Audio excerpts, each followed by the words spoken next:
Adamites, their helper, the Eve people, were not ashamed. Yahweh had provided everything they needed in the beautiful Garden of Eden. But the serpent, more subtle than any beast Yahweh made, whispered to the Eve people, "Hath God Yahweh said, Ye shall not eat of every tree of the garden?"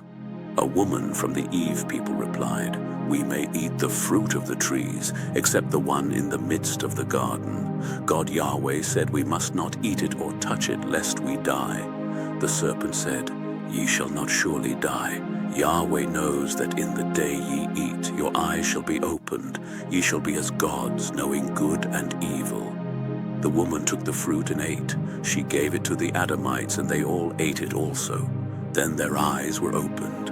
When Yahweh walked in the garden in the cool of the day, they hid among the trees. Yahweh called, "Adam, where art thou?"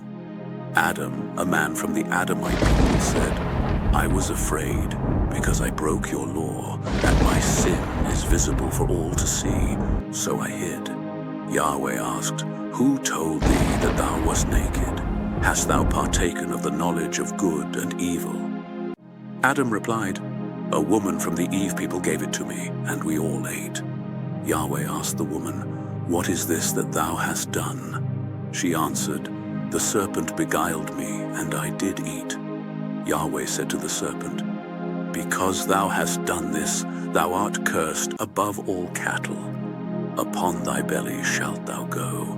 I will put enmity between thee and the woman, and her seed shall bruise thy head, and thou shalt bruise his heel." To the Eve people, Yahweh said, "In sorrow thou shalt bring forth children, and thy desire shall be to thy husband, and he shall rule over thee." To the Adamites, Yahweh said, "Because thou hast eaten of the tree, cursed is the ground. In sorrow shalt thou eat of it. Thorns and thistles shall it bring forth. In the sweat of thy face shalt thou eat bread till thou return to the dust." Yahweh sent them out of Eden to till the ground. To protect the tree of life, God Yahweh placed cherubim and a flaming sword that turned every way. From that day man was separated from eternal life.